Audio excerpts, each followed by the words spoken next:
Información, diálogo y análisis con nuestros invitados.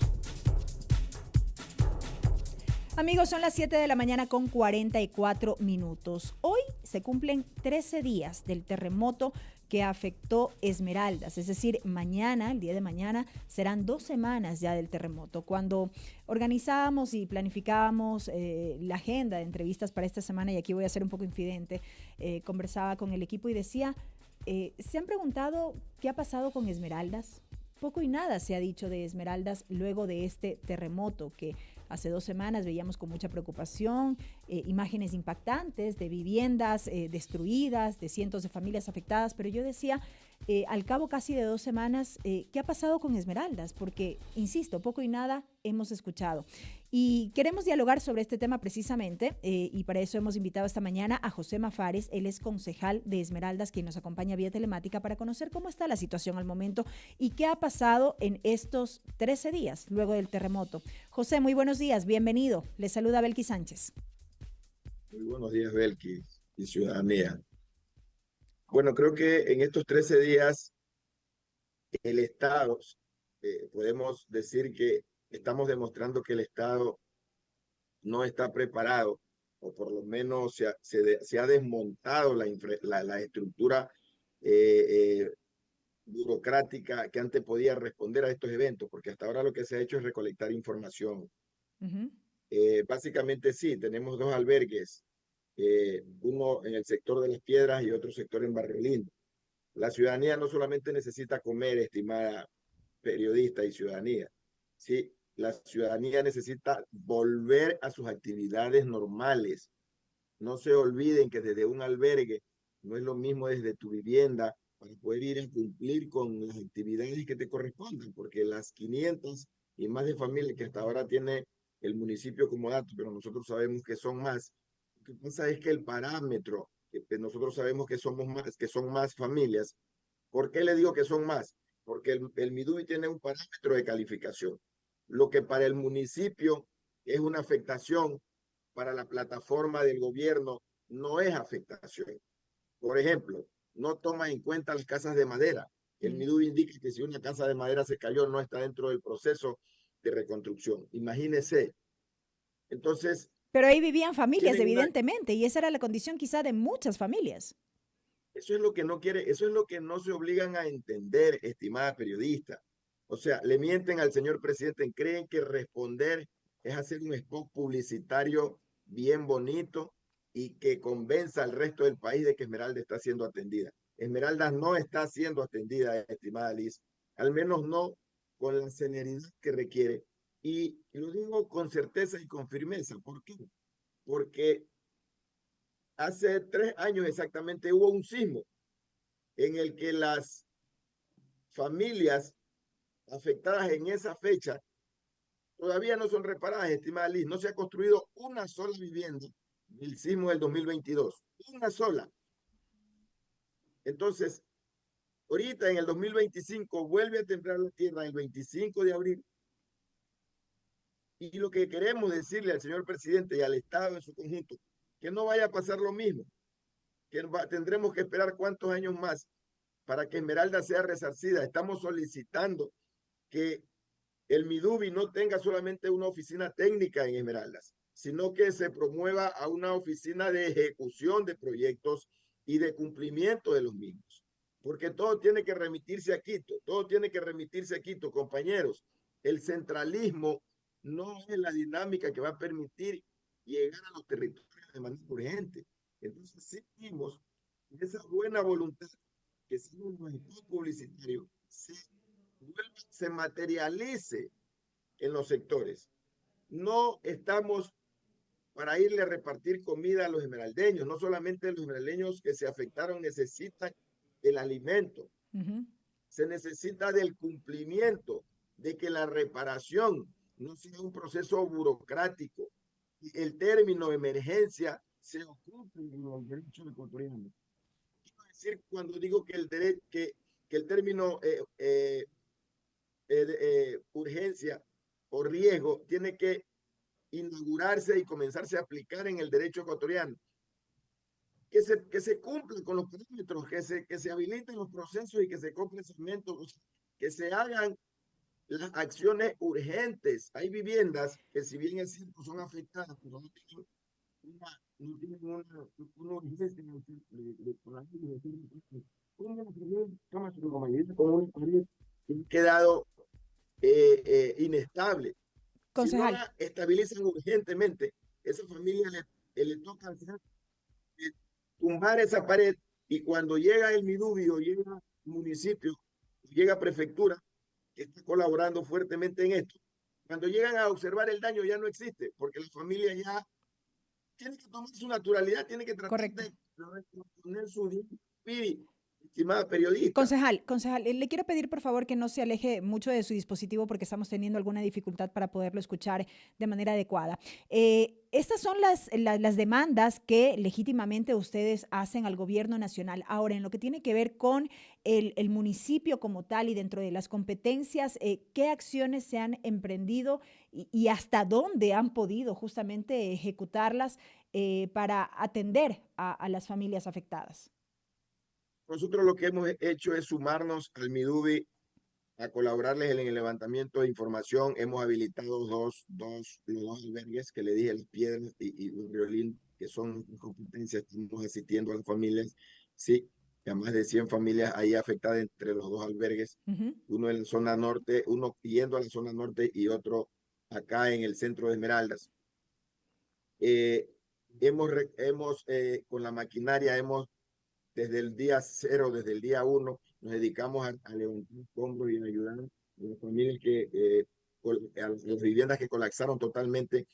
Hemos estado haciendo la asistencia directa de recolección de escombros y de manejo de derrumbe de edificaciones que quedaron seriamente afectadas y que significan un riesgo para la población. Y de allí preocupado, Ujú. porque la maquinaria que pusimos en función, estimada periodista, escúcheseme bien, es la maquinaria que se está comprando con recursos de Petroecuador de 46.5 millones que Petroecuador habilitó para compensar a las familias de los barrios del sur que se denominan acá. Y porque pusimos esa maquinaria en función por la emergencia, Petroecuador nos notificó diciendo que estamos incumpliendo parte del compromiso de que la maquinaria no se debe colocar en función hasta que no se empiecen los trabajos en el sur. O sea, teníamos que darnos impávidos, viendo cómo la población se muere, viendo cómo la población, o sea, teníamos que estar el criterio Petroecuador y de muchas carteras de Estado. Por favor, somos la ciudad que produce el 60% de recursos, millones de dólares,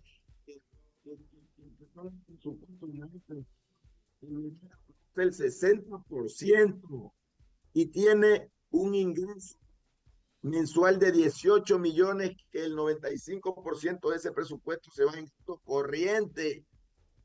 Quito, Guayaquil tienen 2.000 millones de dólares de presupuesto al año, nosotros tenemos 36. Por favor, la justicia, mostrar las cifras que acabo de dar. La injusticia no está en que Esmeralda tiene gobernantes corruptos como quieren sembrar, no. Es el Estado, en su falta de equilibrio, quien obliga a que Esmeralda sea la ciudad con más necesidades básicas del país. Y lo estoy demostrando con las cifras. Nosotros tenemos 700.000 habitantes. Quito, Guayaquil, 2 millones, la una 2 millones y medio, el trabajo 3 millones. Háganos el recálculo y permítanos que los ingresos sean por el nivel de población. Eso es lo que necesitamos, mayor recursos para Esmeraldas. Si las otras ciudades crecen con recursos, ¿cómo intentan que Esmeraldas crezca sin recursos? En este sentido, Los concejal, esmeraldeños, y en medio de esta coyuntura y de la emergencia, que sigue siendo una emergencia precisamente porque hay familias que todavía deben ser atendidas, ustedes han elevado una exigencia en ese sentido al gobierno nacional para que se adopten las medidas urgentes que se requieren. yo espero que la llegada del señor presidente, el señor presidente de la República, tome el toro por los cuernos y no permita que las moscas le susurren en el oído porque la etapa política ya culminó. El alcalde de Esmeraldas, ¿sí?, es de la Revolución Ciudadana, y eso no lo hace un pésimo alcalde, ¿sí? Porque lamentable o favorablemente todos quienes estamos ejerciendo un rol político tenemos que hacerlo por medio de una tienda política, y eso no es pecado. El señor presidente debe llamar a todos los alcaldes del país para poder solucionar los problemas diversos que tiene el país. Los riesgos en los que está cayendo, en el que está cayendo son graves, que si nos que se sigan masificando, no vamos a poder accionar cuando queramos. Sí, entonces, La expectativa entonces está en el regreso al país del presidente de la República para que de cerca conozca lo que está atravesando en este momento Esmeraldas. por favor, porque al parecer a los funcionarios lo único que les interesa es tener al señor presidente encerrado en un estado de ánimo político para que el presidente no se consolide como tal y pueda cumplir con las grandes exigencias que tienen. Mire, Quito se está volviendo una de las ciudades más peligrosas porque al estar devastadas las otras ciudades en seguridad, porque ya acá no tenemos, ya ni los extorsionadores ya no tienen a quién más extorsionar, van buscando ciudades donde tengan la posibilidad de ejercer ese rol negativo que quiebra a todas las ciudades. Quito ya está sufriendo grandes niveles de inseguridad. Entonces, no queremos que la plaga migre, queremos que la plaga sea neutralizada, compañeros, para que el Ecuador vuelva a ser ese Ecuador de paz y de prosperidad, donde todos, a quienes nos gusta el frío, hemos ido a Quito a visitar la Carita de Dios, y a quienes les gusta han venido, que vuelva ese flujo dinámico, sí, y esa diversidad que Dios prometió para el Ecuador y que la estamos perdiendo, estimada periodista, Correcto. y que sugiero y que el señor presidente y que los medios de comunicación le digan que los momentos de emergencia son para liberar los problemas burocráticos y atender de manera directa. Hay mucho tecnicismo. Claro, coincido con usted, estimada periodista, cuando usted dice esto nos conlleva a tomar medidas de construcción sismoresistentes o políticas o ordenanzas que nos permitan garantizar, reducir los niveles de impacto, sí, y de colapsos estructurales y de pérdida de vidas. No hemos tenido pérdida de vidas. En el 2016 acá sí se han tomado algunas acciones. No se perdieron vidas. Y eso tiene que estar en la psiquis de quienes entiendan que Esmeraldas sí está promoviendo actos positivos, pero necesitamos más. Mire, a Manaví en el 2016 se lo reconstruyó literalmente con un sismo de las mismas características. Creo que fueron 2, 3 puntos, porque se fue 7.6, fue 7.3. Imagínense, Esmeraldas no tiene $1 habilitado de presupuesto. Pregúntele Y es a los precisamente lo que se próximos exige. invitados, que usted tenga, estimada periodista. Pregúntele cuánto han destinado. Se han destinado en recursos, no en comida, No en ayuda humanitaria. sino en recursos. ¿Cuánto tiene el MIDUBI, que es el órgano que se va a encargar de construir Esmeraldas? ¿Cuántas vías de acceso? ¿Cuánto es la política pública? ¿Cuántos son los parques, las áreas que han identificado para que los posibles daños, por ejemplo, Esmeraldas no tiene cabildo subterráneo? Y sobre esto ¿Cómo tiene que tomar acción el pretenden gobierno nacional. Así es, concejal. que en un nuevo evento coordinar con el municipio para poder soterrar y que las vidas no se pierdan producto de la caída mire, la caída de postes eléctricos fue terrible? Lamentablemente, a las 6 de la mañana, la ciudad todavía no despertaba en sus actividades. Si no, la tasa de mortalidad hubiese sido terrible. En Las Palmas hay un local comercial, estimado periodista, es muy concurrido por los esmeraldeños. Y si hubiese sido en la noche, en la tarde o en el día, ese comercial hubiese estado lleno de comensales, y el edificio del Cuerpo de Ingenieros del Ejército que está ahí al lado, que tuvo su mampostería dañada por el lado externo. Personas fallecidas. Correcto. Creo que Dios metió su mano aspiramos y esperamos que el gobierno, en conjunto con los gobiernos locales, todos en unidad de criterio, podamos darle la respuesta que los esmeraldeños necesitan, estimada periodista. Y ahí el llamado precisamente a las autoridades. Concejal, muchísimas gracias por habernos permitido mantener este diálogo para conocer justamente lo que está pasando ahora mismo en Esmeraldas y todavía las acciones que están pendientes por ejecutarse a propósito de esta emergencia suscitada. Gracias por habernos acompañado.